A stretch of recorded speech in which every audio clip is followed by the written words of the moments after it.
Listen to an opera singer hold a long note. The pitch doesn't sit still. It moves slightly and very quickly above and below the note the whole time it's held. Some people love that sound, some people really don't. I'll give you an example. I took my daughter to her first opera, Hansel and Gretel, which is about as welcoming as opera gets.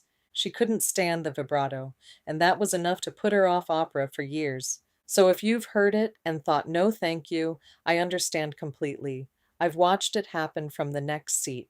Vibrato isn't a decoration, it's what a freely produced voice does naturally. Here's what's actually happening.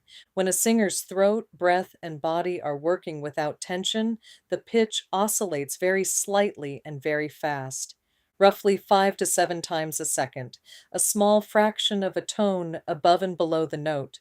The singer isn't adding that, they're allowing it. Vibrato is a sign that nothing is being held or squeezed, which is why singing teachers spend far more time removing tension than adding effects. It also does a practical job.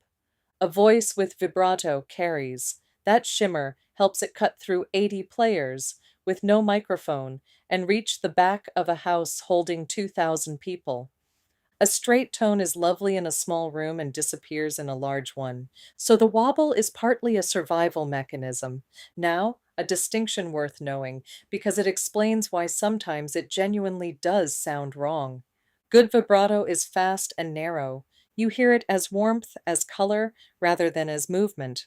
What people call a wobble, in the critical sense, is when it slows down and widens. That happens when technique slips, or when a voice is tiring and you stop hearing a note and start hearing it moving around.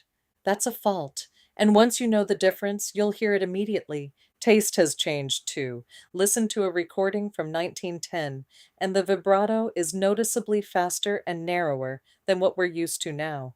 The modern ear can find those old recordings quite startling at first.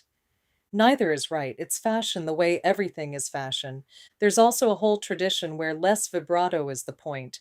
Listen to a Handel opera next to a Puccini one, and the difference is obvious. So next time you hear it, listen for the speed. Fast and even is a voice working properly. Slow and wide is a voice in difficulty. And if it still puts you off, that's allowed.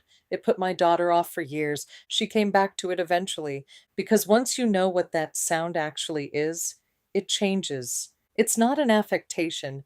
It's the sound of a human body doing something extraordinarily difficult with no help at all.